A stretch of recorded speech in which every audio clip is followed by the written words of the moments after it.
जंगल का रहस्य। एक बार की बात है। एक गांव में एक मजदूर रहता था।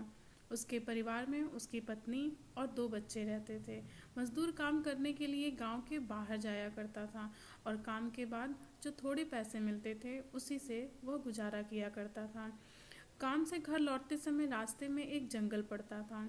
जंगल के बीच में जो रास्ता निकलता था वही रास्ता एकमात्र रास्ता था।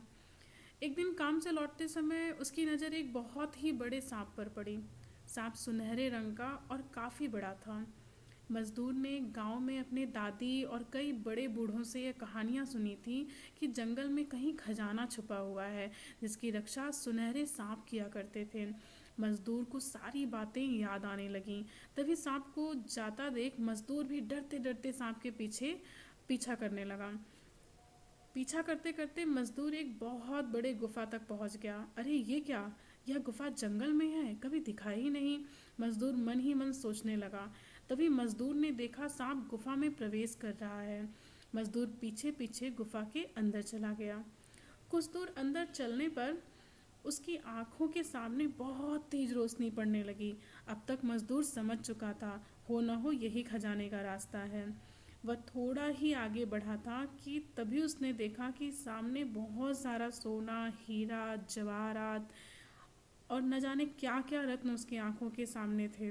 लेकिन तभी मजदूर ने देखा खजाने के चारों तरफ किंग कोबरा जैसे बड़े सुनहरे सांप घूम रहे थे और खजाने की रक्षा कर रहे थे।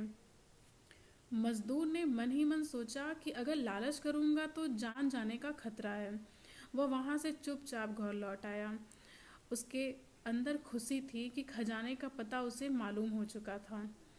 मजदूर ने घर आकर सारी आपबीती अपनी पत्नी को बताई और खतरे के बारे में भी बताया। खजाने के बारे में तो सोचना बेकार है क्योंकि विशाल सांपों से बचना नामुमकिन है। लेकिन पत्नी ने पति के सामने कुछ भी नहीं बोला। परंतु जब अंधेरा हो गया तो लगभग आधी रात को वह जंगल की ओर चली पड़ी और पति ने जो रास्ता बताया था उसी रास्ते में वह चल पड़ी।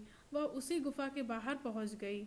वह बहुत खुश हुई। जल्दी से जल्दी जल्दी वह गुफा के अंदर गई और खजाने को देखकर वह तेजी से खजाने की तरफ बढ़ने लगी। लेकिन जैसे ही उसने खजाने को लेना चाहा तो चारों तरफ से विशाल नाग उसे घेर लिए। अब वह फंस चुकी थी। वह कुछ सोच पाती तभी सांपों ने उसे डसना शुरू कर दिया और वह वहीं गिर पड़ी, मर गई। तो दोस्तों, इस कहानी से यह शिक्षा हमें मिलती है कि लालच बुरी बला है।